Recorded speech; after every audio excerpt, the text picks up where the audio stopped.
to show you how to make a simple family meal using pasta and pork. It's called pasta and pork bake. So it's fairly straightforward in one dish. That's just got a nice thing to be able to minimise the washing up. Okay, so first of all, it requires a chopped onion. So it's a large onion. I'm going to cut the ends off, both ends. It's always an issue about how much it makes you cry. So I've taken the skin off the onion. It's always an issue with onions to stop yourself from crying. Meant to be that glasses help, but I don't find that. Anyway, what I do is just cut it down in slices all the way through.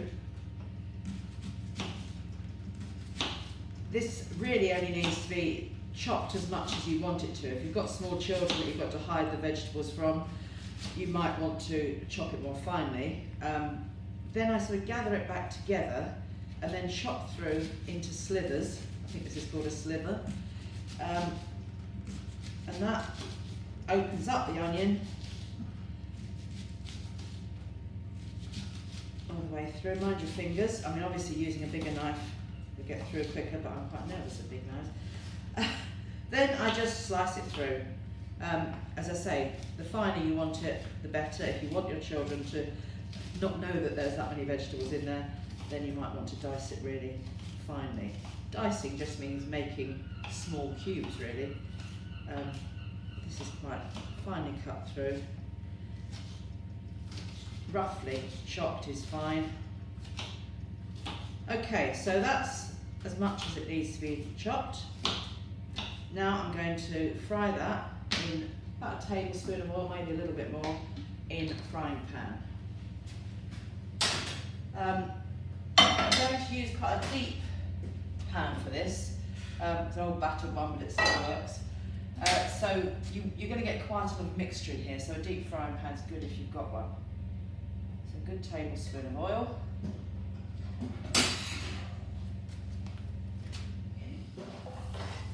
On a medium sort of heat. So they don't need to brown, it's just really to soften them through. So medium heat's fine. Just stir that through. You can see they're sizzling nicely. Leave those for a few minutes. Cook through. And then I'm going to add in a moment the pork. While I'm waiting for those to cook through, I'll chop the garlic. If you don't like garlic, you don't have to add it, but it does flavour a lot of things. It's kind of background flavour that's really quite effective. And if you don't have cloves of garlic, you can buy frozen garlic, you can buy jars of it, you can buy garlic powder. It just adds a nice bit of extra flavour. And garlic is very good for you, as are onions indeed. Good for your heart, apparently. So just peel off the slithery outsides and chop very finely. If you've got I'll put both together to do it actually, just as it fits quicker. If you have a garlic crush, you can use that. You can crush it if you want to use the back of a spoon or a knife, but you don't really need to crush it for this recipe. When you crush it, some of the liquid comes out, and that's where the flavours are of this. So chopping it very finely is fine.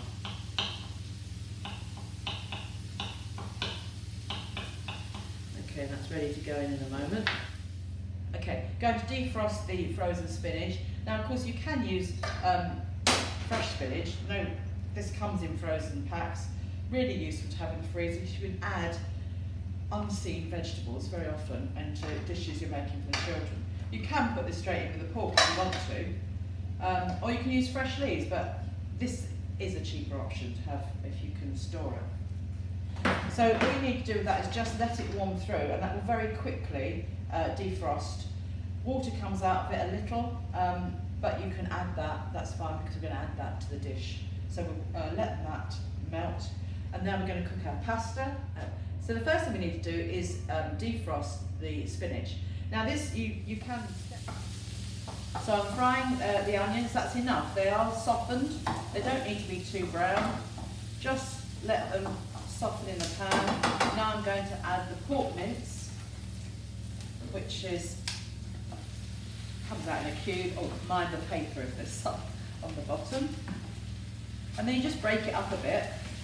Just want to separate it out so that can begin to brown, start the cooking process. Pork mince is really very useful. It doesn't have such a strong taste as beef mince, but it's often reduced in supermarkets because I think people don't necessarily know what to do with it. But you can use it in lots of dishes with pasta mince.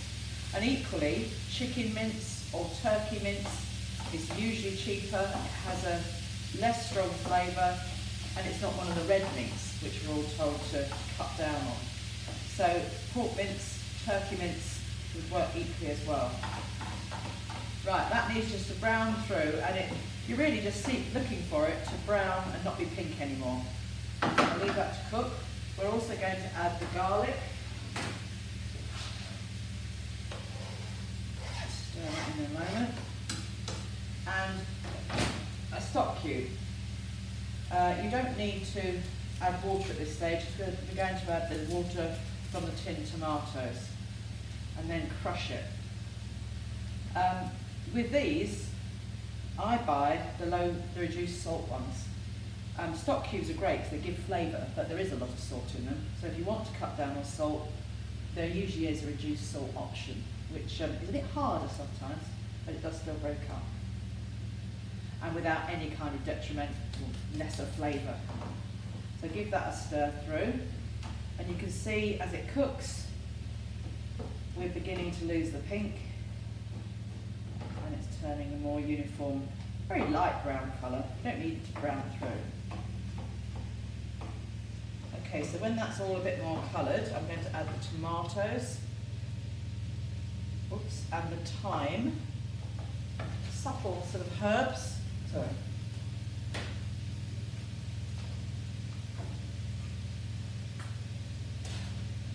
A teaspoonful of thyme, dried thyme, just adds a nice flavour. It goes very well with pork.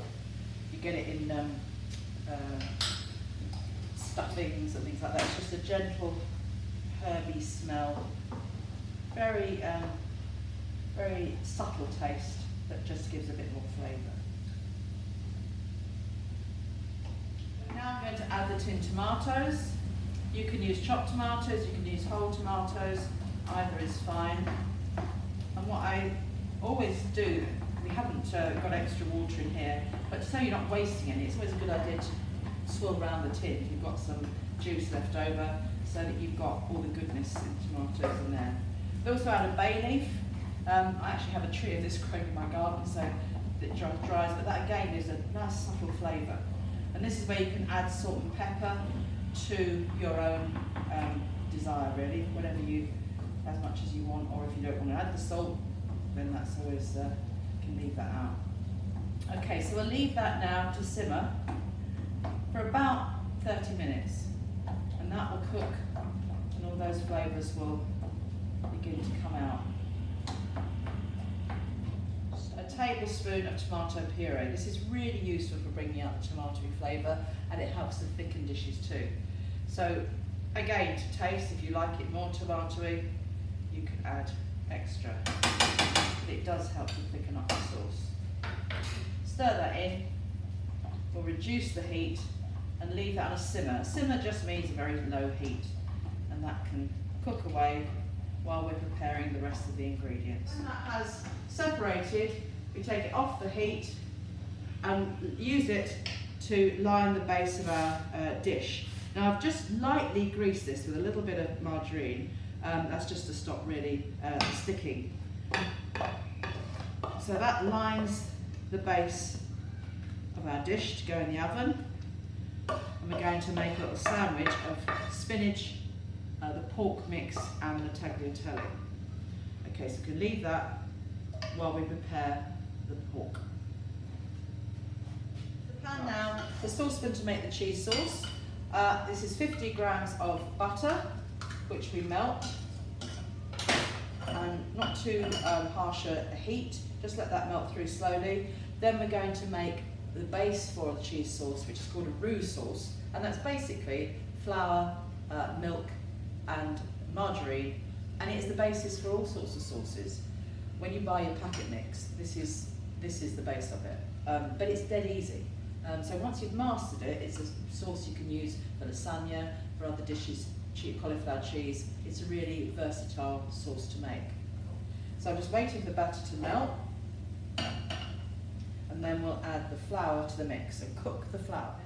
Butter's melting gently in there. We don't want to fry it as such, just to melt it through to liquid. Then I'm going to add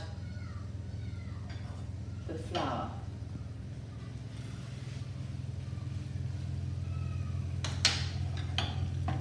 See, there's a little bit of butter still solid, beginning to bubble around the edges. We don't want it to go brown. That's ready now to add our flour. Okay, so just tip it in. And then we basically cook the flour and margarine butter mixture until it becomes a paste. And then cook it for about a minute, 2 minutes, to let the butter absorb into the flour.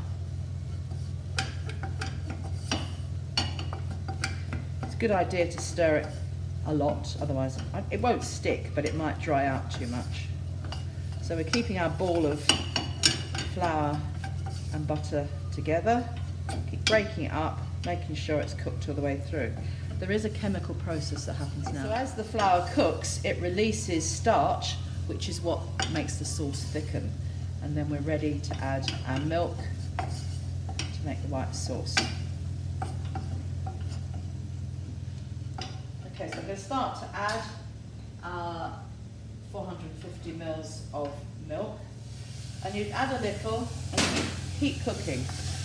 Just keep on breaking it up again, bringing it back. I might turn that down a little. You want a fairly low heat. Of course, this isn't one I'm used to. There we go. Okay, and it'll keep bunching up into a dough again, but just gradually add a little milk at a time and keep working it through with your spoon.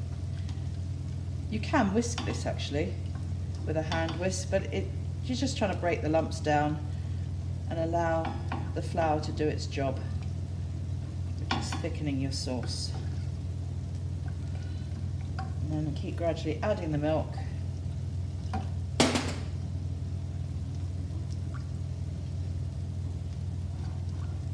Breaking up the lumps.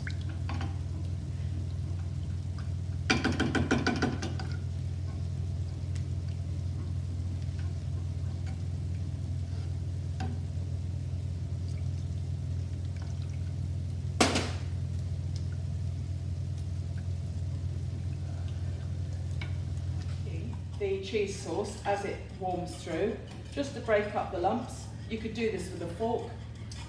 If you've got one of these little balloon whisks, that will just help to quicken the process of thickening. And there you can see just beginning to get more smooth, and it will start to thicken shortly. Here it goes. Okay, now I can feel, it's weird with whisking, because as you work the whisk, you can begin to feel it getting thicker. You do need a bit of patience though with this. But it is thickening up nicely now.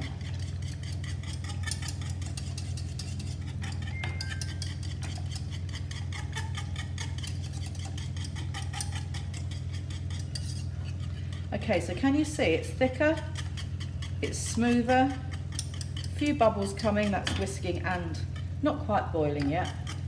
Don't really want it to boil because it will stick. But that is now a thicker sauce, if you can see that.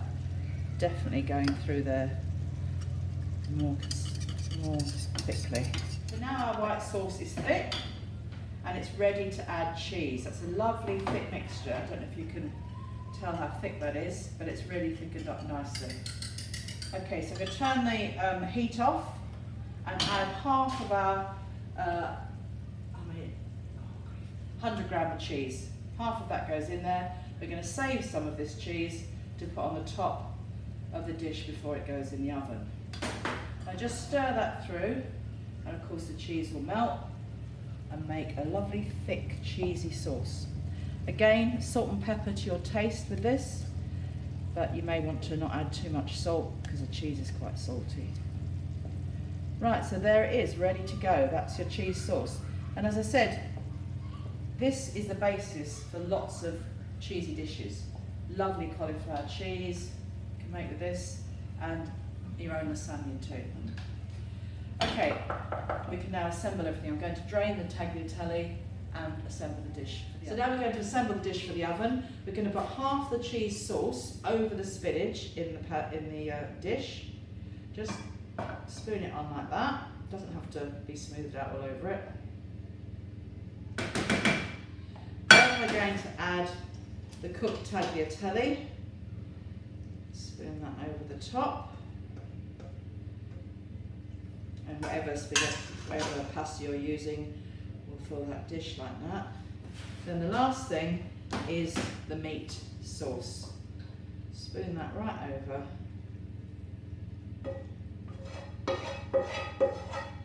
Smell that lovely thyme and garlic in there. Just flatten it down a bit, and you might be beginning to think, is this all going to go? But it does. And then lastly, the cheese sauce on the top. Cover it all. A few bits of unctuous cheese in there, so it looks a little lumpy, but it's not.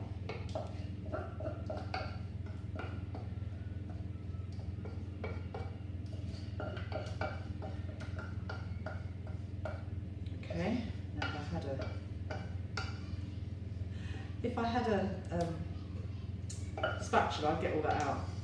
And this is where, at home, I would probably end up licking the spoon.